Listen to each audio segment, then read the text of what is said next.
G'day everyone, welcome back to another episode of the Australian Property Investment Podcast. I'm joined by Nicola McDougall. G'day Nicola, how you going? Hello, how are you? It's always good to be here. Good to see you. Mate, I always appreciate you showing up, appreciate your energy. Thank you very much. Now, for those that don't know, you are the chair, you're running PIPA, so Property Investment Professionals of Australia. So for any profession, there's an industry body, there's a governing body that kind of overarches and oversees. Maybe it's professional development, maybe it's regulation, maybe it's advocacy in the industry. That's very much what you do. And I'd say where PIPA is in the property investment professionals journey, I'd say it's probably where broking was a number of years ago, where financial planning was a number of years ago. It's I won't say a newer proposition, but it's really kind of herding cats at the moment because there's a lot of in the space, right, when it comes to property investment advisors and professionals. So for those that are a little bit unfamiliar with what PIPA stands for, I know we've had a previous podcast, so check that out. But just a quick recap, if you don't mind, Nicola. So we've been around, it's actually 20 years next year, actually. I know, man. 20 years next year, but probably until maybe 5 or 6 years. 5 or 6 or 10 years ago, maybe. Very grassroots. I mean, technically we still are grassroots, right? Organisation established by a bunch of people 20 odd years ago who wanted to create an organisation where the good girls and guys of property investment could join. They set up a code of conduct, and also a training program as well, our Qualified Property Investment Advisor course, which has actually been around most of the time. And the idea always was to raise the standards of people working in property investment advice because, as we know, it's not regulated. So thankfully, to the foresight of those people all those years ago, in lieu of government regulation or in any way, and when it hasn't happened at a federal level, what can we do as an industry body to do their job, I suppose, raise the standards, attract people into the association who are ethical practitioners, who believe in professionalism and who believe in education. And by doing that, I guess we become self-regulatory. We still haven't given up the core goal of PIPA, which was to create regulation in our space. I mean, over the years, we've had many attempts at trying to get that over the line. So far, we haven't been successful, but that doesn't mean that it's not sort of the mission statement that still sits behind everything that we do. And as I mentioned, like in lieu of that, well, we're out there doing that. The association gets bigger every year. We've got hundreds of members. We've got hundreds of people that have completed the Qualified Property Investment Advisor training program. And I guess, we're doing our bit to clean up the industry. Just on that, you said we haven't quite got to the alignment regulation or hasn't been yet. What stands in the way for you guys to kind of be politicians? Nice. Okay, there you go. Yeah, easy answer. No, it's because it's in the too hard basket, and perhaps that they might be right. To make property investment advice for there to be regulation, property would need to become a financial instrument. That becomes very, very tricky and very difficult. So whilst we have had a number of conversations over the years with certain politicians who are more open to it than others, I guess what we're always fighting against is the relatively shortness of time of the tenure of any government at a federal level. So, and then also the political persuasion of the government of the day. So, it is something that are we campaigning for it as much as we used to? Probably not, because a few years ago we decided, look, that's still obviously what we would like to achieve, but in the interim, and the fact that we've devoted 15 years to try to get this to happen and it hasn't happened, not to say it won't happen in the future, perhaps when the association is bigger, perhaps when we have more resourcing. So in the meantime, let's go out and really, grow the association, increase the profile of the association and our members, and educate as many people in property investment advice as possible as well. Yeah, thanks. It's somewhat wild to think that you've got a product which is, most properties now circa $500,000 above, a product that you can sell that isn't regulated at when you get a $500,000 purchase, which will often be, significant purchases in people's lives. I can't imagine there'd be a $500,000 car sale that wouldn't be regulated by the No, and obviously when we say that, though, it's important to recognise that most of the people working in the sector are, professionals and in one part. So they're mortgage brokers or they're buyers agents, and therefore they are covered by relevant legislation for their industry. It's not like, that there isn't that consumer protection already there. However, and as I say that, like the vast majority of people are like yourself, have qualifications, are working in, industries with relevant legislation. But then again, there are people out there, and I'm talking about spruikers, who can, put their shingle up outside their house and say, come to me, I'll give you some property investment advice. And there's, there is always ways that consumers can lodge complaints about these things. But the wheels of complaints turn very slowly. So I guess it's just about the fact that yes, bad operators exist in every industry, and there are consumer protections through legislation out there already. But what we would like, given that we are a bona fide industry ourselves, what we would like is our own legislation and not have to piggyback off others. Yeah, thanks very much. I appreciate that. Really, really good kind of context where we want to get to today, because I love the annual investor sentiment survey that goes out. Yes. This is something that goes out to a lot of the members, members, and pass out to our clients, for example. Try and get as many investors to kind of get a bit of a groundswell, give some feedback, because the property market is very sentiment driven. It's very confidence driven as well. 13 interest rate rises has certainly changed people's confidence, and I mean a lot of that does get covered off in the survey results, which we'll unpack together. So it's very much the flavour of our episode and our chat. And I'd love to get just. For those that don't know, this is the 10th time this has been going. So there's a good amount of historic data that sits in the survey as well. But I think one of the most telling factors, and probably not surprising, is that you've seen a lot of investors exit the market, particularly in these last 12 months. So if we kind of look at that, 14.1% of respondents at least sold one investment property in the past year, which is probably up just 2%. Holding 2 percentage points. 2 percentage yes, 2 percentage points. Yes, great. So when you look at that, it's probably a reflection of where people have been. Some people have made money. So, people have gone, tapped out. Maybe 100%. Tapped out as well. So don't read into that going, it's all bad news. There's people who certainly made some money that are gone, oh, well, I'm cashed up. And I know we've had a couple of investors that have selectively sold a few assets, paid down their mortgage or made a significant debt into their home loan. And it's going, well, I did it because I can, as opposed to I have to. Well, and that's the point. And I think that, with the results, the number one location where investors had sold in the last 12 months was capital city level, was actually Brisbane. And actually the number one state was actually Queensland, followed closely by Victoria. Now, the reasons why people are selling in those two states are probably vastly different. One would think so, because, market conditions here in Queensland, I'm talking to you from Brisbane, been very good, thank you very much, over the last 12 months. Actually, over the last few years have been really good. And plenty of us who are investors in Queensland who prior to COVID, look, the market wasn't great for quite some time, have cashed out. Like rising capital growth, the opportunity to, secure capital growth. Hell yeah, like a lot of us have done that. And I think that in regards to, where investors sold the most in the last 12 months, I think that explains the Sunshine State's results. Now, if we look at Victoria and the fact that was following close on the heels of Queensland with the highest number of investor sales, why on earth would you be doing that when obviously the market conditions there are what we call very challenging or soft, prices generally falling? Why would you be selling in Victoria at a period of time like that? And certainly our results showed that for those people that have investment properties in Victoria, they were almost like protest sales, some of them, probably quite a few of them. They've had, north of 100 as of this morning, probably 136 rental reforms in Victoria over the last few years. And the main reason why people had been selling in Victoria as investors was the new temporary land tax that lasts for 10 years.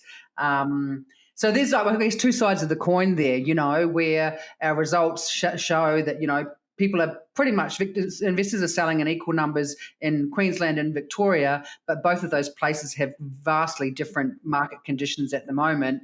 And when we drill down into the survey results a bit more in the back end, we can actually see that the reasons why people are selling in those locations are very different, which, is not that surprising, I suppose.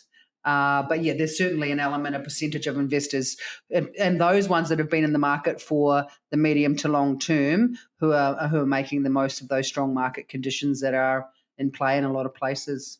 Yeah, thanks very much.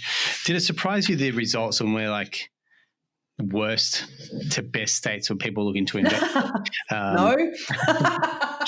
A bit of a loaded No, question. move on. No. Yeah, so I'll take you through. So from worst to best states, you had Victoria as number one, or the worst state. ACT was second. SA was 3. New South Wales 4. Queensland 5. Tas 6. NT 7 and WA 8. So if we just kind of flip that on its head, they're saying the best place to invest at the moment is WA, Northern Territory, and then Tas. No, Northern Territory is very high, isn't it? That's exactly what I'm going. Like, it's an interesting one where NT's high, and Tassie, which has been a sleeper for quite some time, has now kind of popped up on the radar there as well. So I'm not sure. Have you, in conversation, got any read on what's driving? I mean, WA's fairly, I guess, self-explanatory. Yeah, correct. But you take NT and Tas. What are you seeing as like underlining drivers that are getting on radars for investors? I'm not too sure actually with those two, and I probably should have done some more back-end research into why people think that those two locations are, well, it's not even. These are the ones that where people are. Sorry, is the question about who is seen as positive property investment, or is it actually where has the best investment prospects? Ranking order, two different. Territory government is pro property investment. Oh yes. Okay. Well, that stands to reason. If you can look at those results and you flip it around the other way, it's those locations that have really gone hard with reforms or taxes that are perceived or actually are anti-property investment.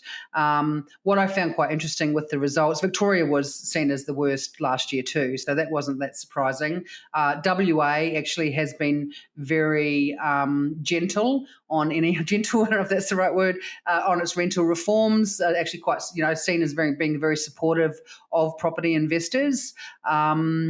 And I guess like perhaps Tasmania, not Tasmania and Northern Territory, I would say actually probably the same. So those locations where we have seen an influx of anti-investor policies are the ones clearly where investors are saying, look, I'm not really keen on that place anymore.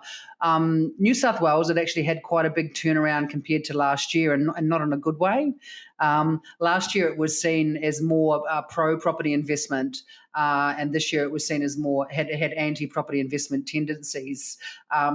Why has that happened? And actually what we did see in the results as well was quite a strong increase in the volume of investors selling in Sydney and New South Wales than they had done in previous years, and quite a few years, because mainly investors, if you're in Sydney or New South Wales, you just kind of stay there. But we did see a sharp jump in the number of investors selling in that state and in Sydney. Because we have seen as well, again, I sound like a broken record, but we have seen an increase in rental reforms in New South Wales. And I think just before the survey was released in regards to sending it out to people to complete, there was already talk about the banning of no grounds evictions in New South Wales. So that already had some press. PIPA, we completed a submission on that. Then we were actually asked to appear at a public hearing about that. Clearly, they didn't believe anything that we said, because last week that legislation became law. So, it is very frustrating when you do get invited to these things, and it's better to be there than not. But I think I did post on LinkedIn that of the 2 days of public hearings, and look, don't quote me on this or quote myself, but let's say there was 3 of us from the property investment side and there was 30 from the tenancy side. And so that was probably part of the that swing in New South Wales from positive to negative property investment sentiment. And it is like, I don't know if I'd said on the show before with you, but it is very frustrating when we sit there, at hearings, at stakeholder meetings, in submissions, and we have hard data, not just from the survey. We have data. We have data from the ATO as well, and we try to explain to these policymakers that there is no such thing as no grounds evictions. There's always a reason why someone wants to not renew. It's not an eviction. It's just not a renewal of the lease is just not renewed, right? So we sit there and we explain all these things, and we try to get them to believe that investors actually want to renew leases. We want tenants in there for the long term. We generally keep rent rises moderate, because the holy grail for us is a long-term tenancy where both the tenants and the investors are happy and are respectful of their rights and responsibilities. That's what we want. That's what I had a tenant for 8 years, and I always talk about that. It was like the best property investment experience of my life. But they don't. But the weird thing is, they don't believe us. They just don't believe us. That's exactly, and 8 years. They're treating that place as their own. Like I know, very similar. One of my properties, 6 or 7 years, and they took immaculate care of the property. It's very low maintenance at that point. So, there is a real case here. You flip it on its head, going, well, let's talk about longer term, lease agreements, for example, which I know is kind of rife in Europe and other parts of the world. Whereas instead of signing, 1 year or 18 months or 2 year contracts, we can actually kind of push this out a little bit more with the right support as well, and go, from an investor perspective, that's awesome. You kind of guarantee, X dollar increases year on year, and it gives stability to a tenant rather than thinking every 1 or 2 years they've got to pick up and move homes as well. Do you think if we tested that hypothesis that tenants would actually want that? Do you know what I mean? Because we're sitting here and we know that, like, if we said, okay, it's going to be more like commercial leases and it's 5 years, I think that the majority of tenants actually wouldn't be keen on that. Yet we have all these policies which supposedly are to help with security of tenure, when, as I said, most of us investors actually want our tenants there for the long term. We want to be able to evict them, under certain circumstances. And those sort of rights are still enshrined, even with these changes to legislation. Let's be clear. If a tenant has significantly breached their lease agreement, there is grounds to evict them. If you want to sell the property, there is grounds to not renew the lease. If you want to move in yourself, so there is those quite small number of reasons not to renew a lease. I hate the word evict are still there, but it would be really easy. It would be really interesting to test that hypothesis. It's interesting you say that. I had a chat to another friend, and they're long-term, but one of their tenants is very long-term renters, and it's like they don't want to take care of the maintenance, they don't want to do this. It's like they got a real renting mindset to it.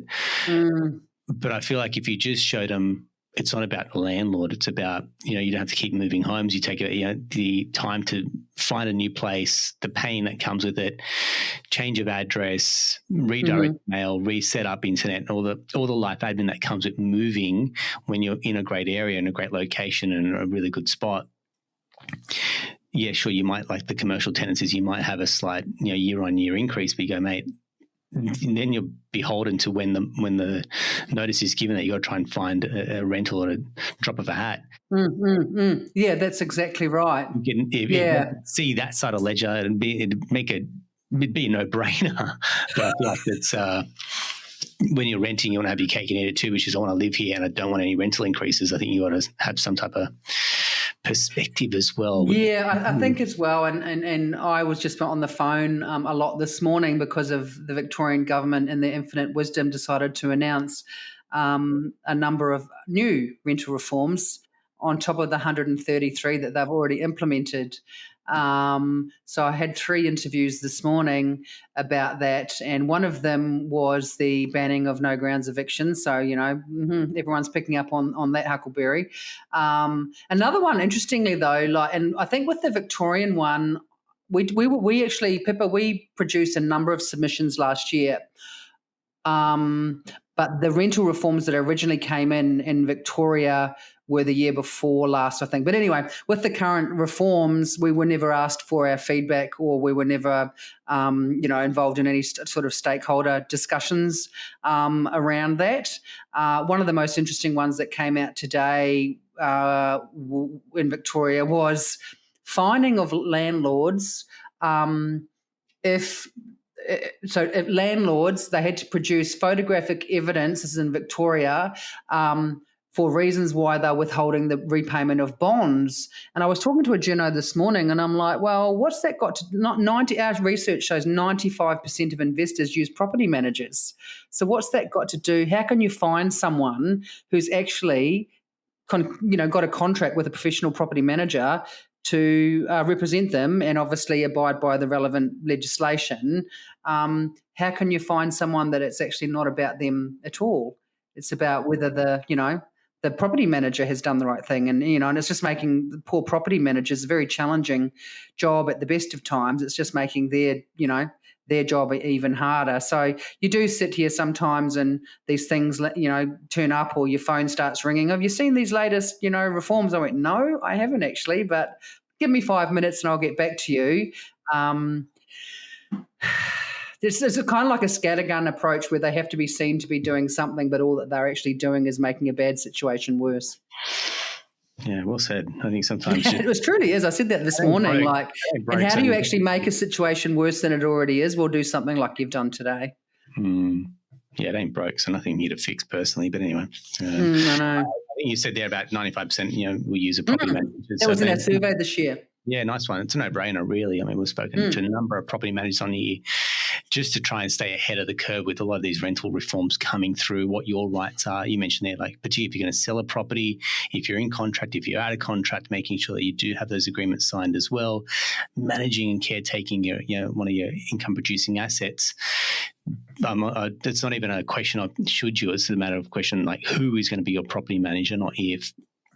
And I think for me, it's that with all these changes coming through, you really want a property manager that knows your rights, knows the tenant's rights as well, and the letter of the law. So, and also our survey this year, which I don't know if we actually had it, because in this, the survey report that we release, it captures the main key findings, but there are a lot of industry-specific findings which are useful for us, as an industry body. But one of the questions that we asked this year was about where investors get their information about tenancy legislation changes. Because, I've certainly been involved in enough discussions with rental reforms to know that these state governments come up with all these new plans and schemes, but they actually have no way of communicating them to the people that they affect the most. And that the survey results showed that our investors heavily rely on property managers to actually pass on this information to them, because the only other way you're going to learn about it is if you go on the hunt yourself on a government website and try to find their media releases. Try reading a government. I mean, it's the same with, say, the first-time owner grants or any of the changes. And we are so close to it in the finance space, and still I can't get my head around sometimes, with the way that it's written. What are you actually saying here as well? So the same would be with the rental reforms. Speak in plain English. That's why you probably find a lot of property managers now, say on YouTube, for example, through their socials, explaining what's going those changes mean for you as a tenant and for you as a landlord. So I'd say dial into a really good property manager who's active on the socials or on YouTube, yes, for example. Get straight to the core of the message. What does this mean for me? Plain English. I love it. So, and also, that's the role of, obviously much bigger industry associations than what we are, and hopefully at some point we'll be large enough to offer that to our members as well. But your real estate institutes are the ones that are having to decipher this information and then pass it on to their members, so that their members can therefore pass it on to their clients. Because, as I say, state governments come up with a whole bunch of new plans and schemes. And what's also interesting, and it came up at our conference last week, was that sometimes some of these new reforms are enacted very quickly, and often with retrospective nature. And so these poor property managers are having to, work day and night to actually ensure that they're doing the right thing legally, and also to communicate everything to their investor clients, because they actually are not getting much notice period themselves, which is just very unfair, if you ask me. I agree. There's one here which I've seen now. This is becoming a bit more common conversations around reductions in rents, but also rental supply. So this is something that came up in this survey as well. So areas where we're starting to see the drop in rental supply. Can you take us through what you found there? And I think particularly One is when it comes to investors selling in regional areas, regional New South Wales is probably leading the charge there too. I know, and that was kind of interesting, and I might have touched on this before, but the number one at a capital city level, the number one location where investors had sold at least one dwelling in the 12 months to August was Brisbane. Melbourne wasn't very far behind though, and Sydney was third. And what I mentioned before about Sydney was last year the survey showed that 8.9% of survey respondents had sold at least one property in Sydney, but then this year it had jumped up by like 50%, I suppose, to 14.9% in Sydney. And also, likewise, like you just mentioned, the number one regional location where investors had sold was regional New South Wales, followed by regional Victoria, which actually had jumped up quite significantly compared to last year, and regional Queensland, which had actually dropped significantly compared to last year. So what we're seeing there in action is that the changing goalposts, I guess, and I feel that investors have been selling a lot in Queensland for all of those reasons that we talked about at the outset. So that's why that still remains elevated. We actually do know that with our survey respondents, whilst they are spread all around the country, most of them are in Sydney and Victoria and a lesser percentage in Queensland. But what our survey results showed this year, that a high percentage of our survey respondents actually own property in Queensland. We'd never actually asked that question before, like, where do you actually own property? So perhaps our results now that we have that data is probably skewed a little bit because, if more people actually own property in a particular location, then it stands to reason that they'll sell more there too. But certainly, the fact that investors are selling in greater numbers this year in Victoria and certainly in New South Wales does not bode well for rental supply, and certainly in regional New South Wales and Victoria too. Yeah, I was recently at a roundtable where they're talking the highest proportion of buyers in regional areas is actually millennials, and we're starting to see that. They're coming out of the cities, buying to regional areas, for example, probably affordability, bit of lifestyle. Maybe they've got that sweet spot with work from home, like a hybrid model as well. I mean, regional, you could consider, South Coast. Mid-North Coast is very popular from a number of clients that are eyeing up the Mid-North Coast as well. That becomes extremely attractive from a price point, what you're able to buy. You're still on a Sydney income, but you're buying a beachside property for under $500,000, for example, up the Mid-North Coast, giving that a nudge around $1 million. There's change left over and there's a lifestyle to be had as well. Yeah, exactly. And then that's certainly a unique issue for Sydney siders, right? For younger, millennials in Sydney, where what's the median house price at record level actually in Sydney at the moment? 1.6, is it? Or yeah, we're seeing Sydney. Yeah. And as young people, how on earth, versus here in Brisbane, look, you probably would struggle to buy a house for $800 here in Brisbane, but that's still half of what it is in Sydney. Yes, I guess the salaries are higher in Sydney, but they have to. They're not working. No, they're not double. They're not double. Yeah, they might. I don't know what they are. It would be interesting to know that. Maybe they're 20%, or who knows what they are higher. And next thing you know, your mortgage for your first house is north of $1 million. Like, crikey! My mortgage on my first house was $320,000, which actually was 6 times my annual income. Well, the actual property price was 6 times my annual income when I bought my first house. So, that was pretty scary. I'm talking about a long time ago. Younger Sydney siders have a, unique challenge in that they are having to consider these regional areas to be able to afford to buy. However, I'm sure plenty of them are actually choosing to be rent investors as well. Stay renting in Newtown or Bondi or wherever it is that the young people hang out now in Sydney, and purchasing a more affordable property as an investment, whether it's in Queensland or it's in regional, Victoria, maybe it's in Northern Territory. Don't do that unless you're working with an expert, by the way. I think a lot of over the last 10 years, certainly more young people have gone, okay, I don't want to move somewhere. Yeah, that's right. I don't want to move to the outskirts of the city. I want to be close to all the things that I want to see and do. And instead of throwing up their hands in defeat, they are being smart and opting to, buy somewhere around the country and get on the ladder. And maybe they'll do that a couple more times, and then by the time, give it 10 years, if they have worked with property investment professionals and bought in, capital growth sort of locations, they're probably in a position to buy a property in that location where they want to remain. Yeah, well said. And that's a common rhetoric. Listen to our interview with Jay, or my recent one with Jay, and we're talking about like that average price growth, and talk about circa $1,000 a week. You cannot, for prices, median price growth across the country, you cannot save that type of money. Particularly if you're renting, if you want to have a bit of a lifestyle, for example, as well, property prices are continuing to outpace abilities to save, outpacing abilities to borrow. So the only way to get in is buy and ride that wave upwards as well. And like you said there, Nicola, is if you can buy selectively, buy smart, and stack your portfolio in 10 years' time when you want to liquidate, have a good size deposit, saving over that 10 years just will not get you that sizable deposit. No. You're going to buy your own occupied Sydney, Melbourne, Brisbane as well. Well, exactly. And, it's about being in the market, like you just said, for all of that period of time.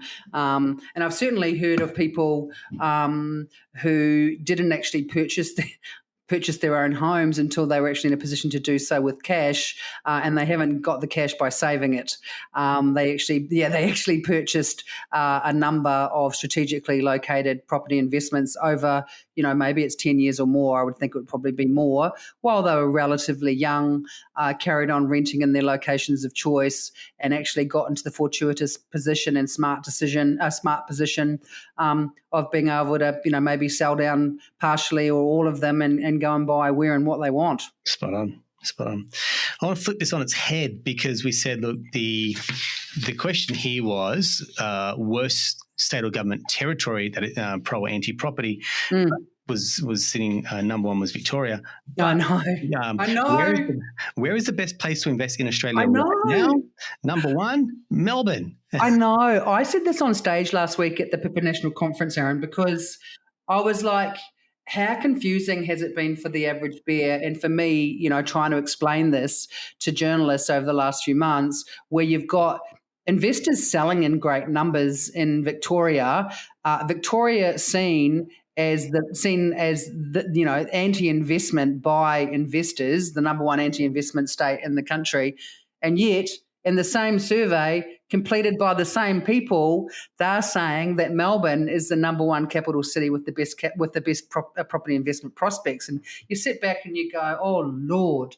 And also, what's even more interesting about this result is that our survey respondents, of which we had nearly 1,300 this year, even though the survey was twice as big as normal or as previous years, are probably skewed a bit more educated. They certainly own more properties because we source our survey respondents through our members' databases, and that means that they're already working with property investment professionals. They pay for qualified property investment advice, and we also source them, through the Property Investors Council of Australia, so people that are actually very, very active in regards to investor advocacy. So that even makes it more difficult to understand.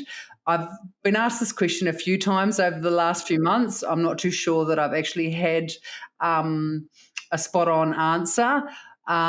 Look, you've got to say that, the affordability of real estate in Melbourne is really driving that perception.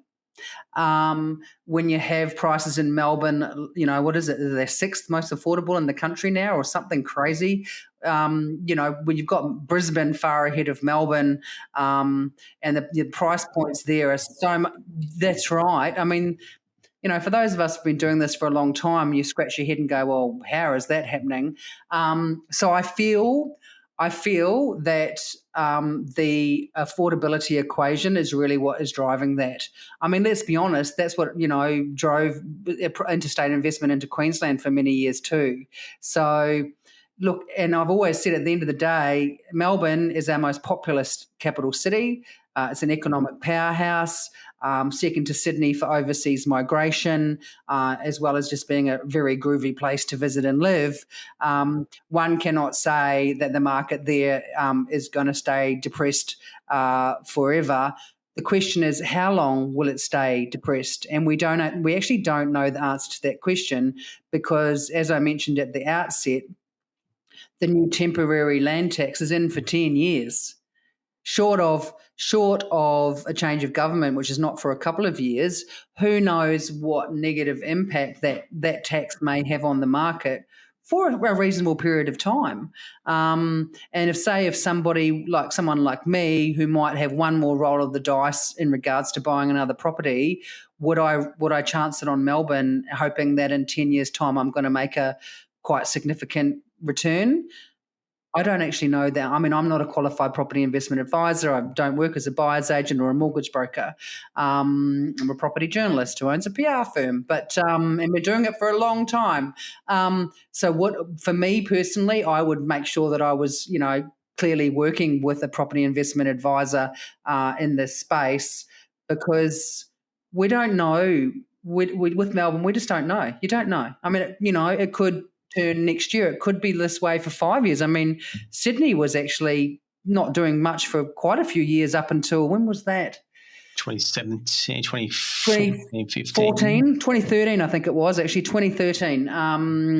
So that market there was very, very flat for quite a few years. So the smart play is to buy at moments like this where prices are subdued. However, it also depends on how much time you've got left in the market under your belt. For younger people, without giving any advice on this, Melbourne certainly is very attractive when you have those really quite, relatively affordable price points compared to Sydney and even to Brisbane. Yeah, well said. Having looked at a number of clients looking to buy in Melbourne, I'm like, you won't be wrong. You just might be early. And to your point, it's how early are you and how much ticker have you got to weather this storm, however long it lasts. But that's right. And also one city by 2032. So like the writing is on the wall that things are going to turn. It's just a matter of when, not a matter of if. Exactly. And, especially when, prices are lower in Melbourne, interest rates are high, one would think that prices do start to improve, and then prices are going up, interest rates are going down. So you're in the sweet spot in regards to when should you buy in a location. Well, it's kind of like now, right? However, no one with any. I don't think that anyone can hand on heart say they know when the market in Melbourne is going to turn. Because there's so many factors that are dragging it down. How long is it going to take for those, factors to evaporate and for it to, have upside potential? That's not something that I'm smart enough to know the answer to. No one's got a crystal ball, and anyone that does. No, exactly. But look, if I was 20 years younger, I would probably be buying in Melbourne, definitely. Yeah, I think you're right. It's one of those cities in Australia where, it'll have its ebb and flows, but longer term, it's some incredible prospects there as well. Livable. I mean, New York went through a period of very, very bad, long period of very, very bad property prices. So yeah. That was quite a few decades ago, but you'd be very happy if you bought in New York back in the day. Absolutely. Circling back to why people are selling. It's probably a good question because there's a cohort of investors that and buyers agents say once you buy and hold for the long term. You don't sell. There's a cohort that say you buy and trade properties, for example. Neither are wrong or right, but it gets to a point where some people have to sell. There's divorces, there's death, for example. There's changes for circumstance. Some people head overseas for work. I mean, I get to see all the reasons why people do sell. There are a cohort of the market that have been forced to sell because they want to keep their family home. Things are getting a little bit stretched, for example, with expenses. So it's no surprise when you see 44% of respondents saying that there's increased general holding costs, for example, whether that's insurance, property management. I feel like that it was a blanket because there's a separate line item for increased lending costs, but I feel like that is sucked up. Yeah, I think so too, actually. I'm glad you pointed that out because I kind of went, I actually think people just read that in regards to general holding costs and they would have included the mortgage repayments and interest, and obviously higher interest costs because that makes more sense, I suppose. But I mean, another part of the survey asked respondents, like how much their interest repayments had gone up, in the last 12 months. And it was, compared to the record lows during COVID, and it was like tens of thousands of dollars, So I think you're right. And then the number two reason why investors had sold was increased land tax or government charges. And number three, which I think you mentioned before, is to reduce total debt exposure. So, you have a cohort of people that are probably selling because make the most of the rising market conditions, but they actually want to reduce their total debt exposure in a time of very high interest rates. Let's be honest. Absolutely. Yeah. I think for a lot of the buyers that got in that weren't fixed at those sub 2% rates by the RBA, we're not going to raise rates till 2024, then 13 rate rises later. There was no plan for that. There's no buffers for that. And I think that's where probably a lot of investors maybe cut it close to the bone. I mean, you said you're buying at 6 times your annual income. We were lending in COVID at 8 to 9 times people's income. That number as it stands usually with our team today is 4.5 times income. So borrowing capacity has been absolutely slashed. You take, rents that are probably just softened a little bit as well. So yield rates aren't there as much. You're probably getting high yields.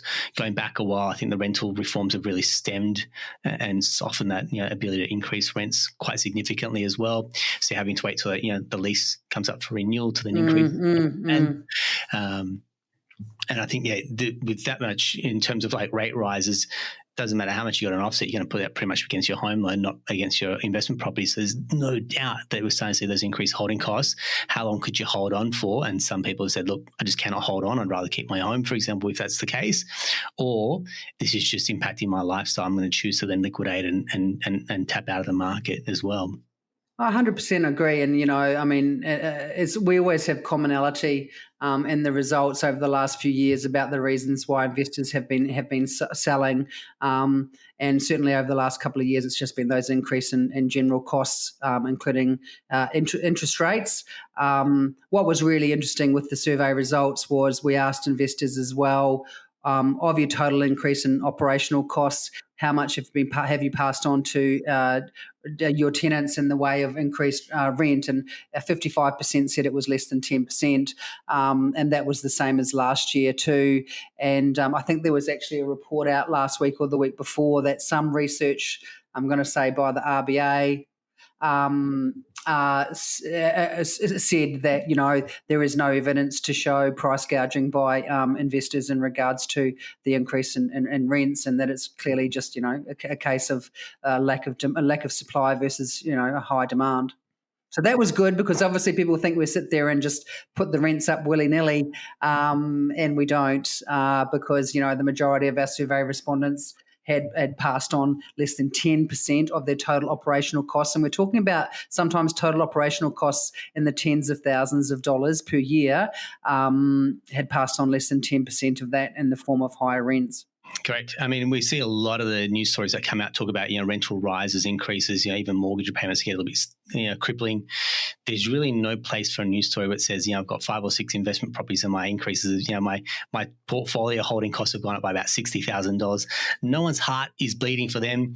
They're conversations that, we're usually having, on a private level, because that's not the headline stuff, unless they want to create a bit of a media frenzy around that. So from the conversations that we have with a lot of our investors, particularly that have the sizable exposure, they're on their growth trajectory in terms of building their portfolio, but one, incomes haven't kept up, so their salaries, if they're self-employed, either they're pulling that money back into their business, or you start seeing the amount. They took on a bit more debt during COVID, and now those debts come knocking as well. And then you kind of see, well, we're not seeing those rents go up, so where you're left with a finite income source, but your cost base is going up holding, so something has to give. And I read that number. I said 55% have passed on less than 10%. That means they're shouldering a lot of that burden. Oh, that's right, exactly. That's right, exactly. And but no one. Well, it's quite interesting. I agree with everything you just said. However, I have noticed over over the last year or two, we've been really working hard to try to get more balance in some of the media reporting on these things. And obviously that's, partly because of my background as a journalist, but I was very, very happy last weekend before last. There was a great story that ran across News Corp, which I had never seen that before, and we may have played a hand in providing some of the information for it. But it was a story that a journalist, came up with an angle themselves, and they actually delved into the occupations of the most common property investors and wrote a story about that. And the story was about the fact that they were tradies, they were nurses, they were office managers, and thankfully we were able to help with some case studies of these actual people. And that was across News Corp. So then, the biggest mainstream media sites in the country, where they actually were saying, look, actually these are the mum and dad investors. This is who they are. It's not surgeons. It's not CEOs. Yes, they are in there, but most of them are middle-class people who own one property. And I think that, and even whilst I, generally speaking, don't read the comments sections on property stories, and certainly not ones I'm involved with, sometimes when I do, what I have noticed over recent years is a groundswell of much more support for investors. I've even been involved in stakeholder meetings where representatives from more niche tenancy associations, so perhaps ones that are representing people with disabilities, higher needs and things like that, have been very, very supportive of investors and wanting to not rock the boat too much, because they understand the negative ramifications that might come on supply. So there are elements out there in the sector where they completely understand that investors are doing the heavy lifting. And it was, as I say, it was really great. And Nathan Morby, actually from the Herald Sun, did this wonderful story, which I'd never seen in all the years I've been doing this, which is nearly 20 years, where it was actually the truth about who are our everyday investors, as I call them, and they're mum and dads, they're mums and mums, they're dads and dads, they're single people, they're brothers and sisters. I bought my first house with my brother nearly 20 years ago. So it was nice to kind of get some balance out there, and by having that balance, we're able to perhaps change the narrative a bit. And reduce this us and them narrative that's really been prevalent over recent years, which is very unhelpful. Yeah, absolutely. I'm trying to do that article, put that into the notes or the comments. Sure. So yes. Find that too. It's funny you say that, and I'm probably having a lot more conversations, and maybe because I've just put it out there. You talk about the average inverted commas investor, and they'd be on fairly median incomes. You look for professions there, and I was speaking to a lot of higher income earners that I'm like, mate, you have got to be able to do something with this high income that you've got, put it into income producing assets, because generally they go, well, I'm earning X dollars. Maybe it's a bit of a lifestyle. Maybe it's going a little bit below me to go and buy a $500,000 property, given that I'm earning $250K above. But I'm like, these are the segment of investors that I feel is underrepresented, which is people that have high incomes, but are generally, I'd say, at the most riskiest part of town, because their jobs, one, are a little bit scarce. Two, it's very hard to replace that income as well, particularly if you get made redundant or there's changes in your role, for example, as well. You may be, one income earner for the household, so your household is actually relying on that really strong income. I've seen it time and time again where maybe there's a change in a CEO, they've lost the role, for example, the changes in the structure, they lost the role, and now they're looking for their new gig, which could, that end of town, it could take you maybe a couple of months. Then it takes you out of the property market and be able to buy more property for quite some time till you get back on your feet, get cash flow up and running again. And by that stage, sometimes the ship is sailing before they jump back into the market. So from my perspective, I love seeing this type of rhetoric, which is this is just all the more reason when you have a higher income to be able to put that income to work for you, because you're working hard for your income. Is that income working hard for you? And so it's a sentiment that I'm really putting out there, because I get people that are coming back out to us that are on some significant incomes just going, I've been asleep at the wheel. I should have done something earlier. I know, and I've heard this before, and seen it in action as well, being around as long as I have. And it's, what is that? You would know better than me. Like, what is that about? Like, is it I mean, I'll use an example of someone that I know, same sort of thing, who's always earned a lot of money as an income, a quite high profile job, very stressful. It's not actually in Australia.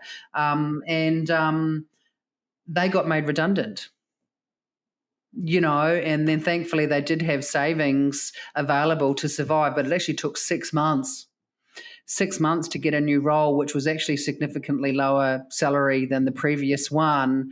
But also this person has never actually invested in anything.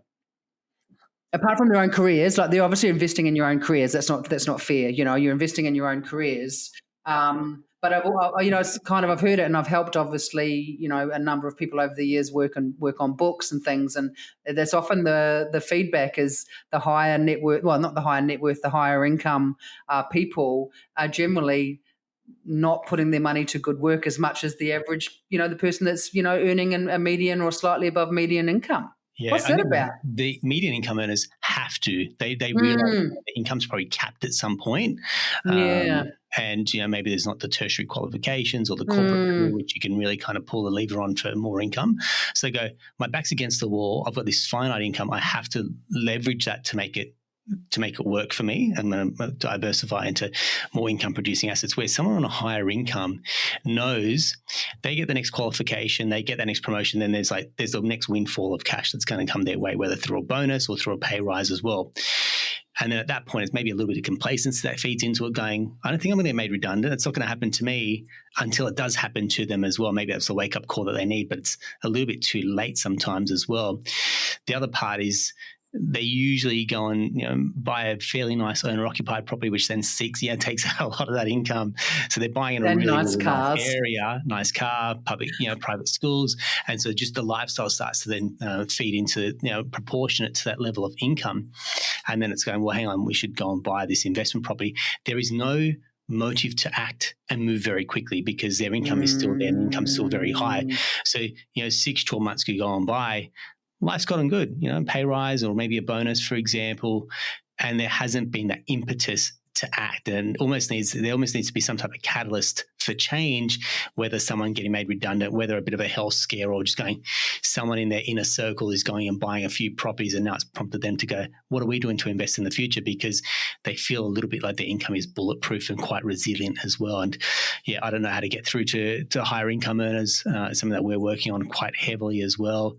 But I feel for us, that's something that I'm really, really focused on, which is, hey, you've got this strong income. We need to put this income to work for yourself as well. And it's that whole money while you sleep factor, isn't it? That, it's about, making, having that security behind you that, that God forbid they could be in an accident or, any manner of things that befall us, when we live long enough, that, and then all of a sudden that high income can be taken away in an instant. Notwithstanding insurances and things of that nature, of course. But, I would certainly rather have a portfolio behind me that I can draw on in times of crisis or need than not. Absolutely. Fallback. Looking forward to 2025, is there, I know it doesn't capture in the survey, but more around the sentiment that you've got with, the PIPA members and the conference that you just had recently. What's the forecast looking like for, say, the property market going into 2025, do you think, Nicola? Yeah, the buying intentions were slightly down this year compared to last year, and certainly compared to a few years ago. I think it was about 45% of survey respondents felt that it was a good time to buy. I think, a couple of years ago it was in the 60s%. So we are, it's less than half, I guess, of investors thought that it was a good time to buy. What is that about? I guess, predicated on market conditions in their state and territory. Obviously, we're still in a high interest rate environment, and there has been so much conjecture on interest rates. Just before the recording, obviously, we had the inflation figures just come out. I don't get excited, but I always, can't help myself to jump onto the ABS website and see where it's at. And then I look on all the various news sites, and certain people I follow on LinkedIn and kind of see what their take is on it and stuff like that. So there's been so much conjecture on when interest rates are supposed to fall, and there continues to be. And property investment is a confidence is all about confidence. And now we're sort of, year two of these really, really high interest rates. And I think that people are coming to the end of their tether. A lot of people are coming to the end of their tether with it. So perhaps it's definitely a wait and see approach. Depending on who you believe, we could have rate cuts as early as next week, or it could be, the end of next year. And the problem that we've got is all of those, various levels of government, electricity rebates, which are really muddying the waters. A couple of $100 here and there, great, thank you. But what it's probably done is delay any cuts to the interest rate by several months. So I feel and obviously we've also started to see some moderation in that price growth in quite a few locations around the nation too. But the market, let's be honest, has held up extraordinarily well over the last nearly 5 years in unprecedented times. I mean, holy moly, it's been very, very strong everywhere. And notwithstanding now, we're going back to our normal geographical differences that always happen. The weirdest thing about COVID was the fact that every market boomed almost. I mean, maybe Victoria not as much as others, but everywhere was very good indeed, and that doesn't normally happen. So I think we're going back to more normal market conditions, and I think that's good, right? What will the impact of interest rates have on that? Look, I think people put too much credence on interest rates anyway. It's all about supply and demand. We've still got obviously a significantly growing population. Our overseas migration continues to be very elevated, even though seemingly it's not supposed to be, but it is. So I think there's a lot of investors out there that are waiting and watching on the sidelines. Probably a fair cohort of them that actually don't have the capacity to do anything anyway. Unless they have been some of those ones that have sold down to reduce their debt exposure, and perhaps they're looking at buying in a different location, next year. So I think the metrics for property investment still remain extraordinarily strong, depending on, which market you end up buying in, which is why you should always work with a qualified property investment advisor. I don't know if that answers your question, but look, maybe I should just say, who knows? The sentiment is not quite as strong as it was a couple of years ago, but I think that's predicated on the ongoing jawboning that we have around interest rates. Once we get more clarity on that, I think that'll be a wonderful thing for sentiment and for activity in certain locations. Look, you said sentiment there. I think that largely the property market is fueled with sentiment. It's like when confidence is up, and so I say to people, we could right now be smack bang in the middle of the perfect buying window. Confidence is subdued. Rates are on hold. Yes, there's no guarantee when they're going to come down, but they're on hold for the foreseeable future as well. And we're seeing markets such as Sydney, Melbourne start to hit some like normality with not much price growth. Brizzy even has kind of come back a little bit as well. So if you're thinking about getting in, this could be the perfect opportunity. Listings are 3-year highs as well. So supply is picking up, maybe not in the new space, but certainly in the existing space. So if you are thinking about it, we always say to people, buy what you can, where you can, when you can, and the property market rewards action takers and decision makers. I'll keep saying that just to keep making sure that this stays top of mind for you. If you're plugging into something like this podcast, we're here to help put you in front of professionals like Nicola, like a lot of our guests in the past, that are priming and prepping you to get into the property market to buy quality, not quantity, that in 10 years' time, people will be asking you, how did you build this portfolio? It's because you invested the time, the effort, and the financial skin in the game to reap those benefits in 10 years' time as well. I often say, Aaron, at some point you actually have to do something. Because you've got this analysis paralysis out there, and we have more access to data and information than at any time in the history of humankind, even in the 20 years that I've been doing this, So you have access to experts like yourself, through whether it's through podcasts, whether it's through vlogs, whether it's through blogs, whether it's through data at your fingertips. It's all there. Does that mean that people are making more decisions? Probably not. It's probably making them more confused than they were before. Spot on. I mean, you watch some of the bearish property videos on YouTube and they're getting 15, 30,000 views. I'm like, misery loves company. The videos that tell you how to buy and how people have gotten in and case studies and here's how you go about, buying and building a portfolio, moderate views, but the ones that have like that negative sentiment to it and, how property prices are being fueled by, foreigners and the ones, I think it's like money launderings or one that I was watching and it's like, this has got like 50,000 views. So like, hey, if you're listening to me, misery loves company. There's a whole cohort of people that will say they could never get into the property market. I challenge them on that. Show me your numbers, show me your options, and I will find you a way to get into a property in the Australian market. I back ourselves and our team to do that. So where I'd like to leave it is if you're part of that cohort that loves that, is an action taker and then some guidance, reach out to our team. If it's a portfolio review that you're looking for, just send us a DM. We'll send you a link to book in a time.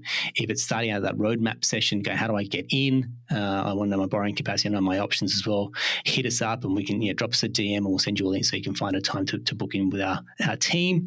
We're not angling for business. I don't say that at all. But if you're investing the time and energy, then clearly you're plugging into a way that you're going to seek a better and brighter future. And this is the way to do that as well. So Nicola, I want to say thank you very much. We'll include the link to the sentiment survey results.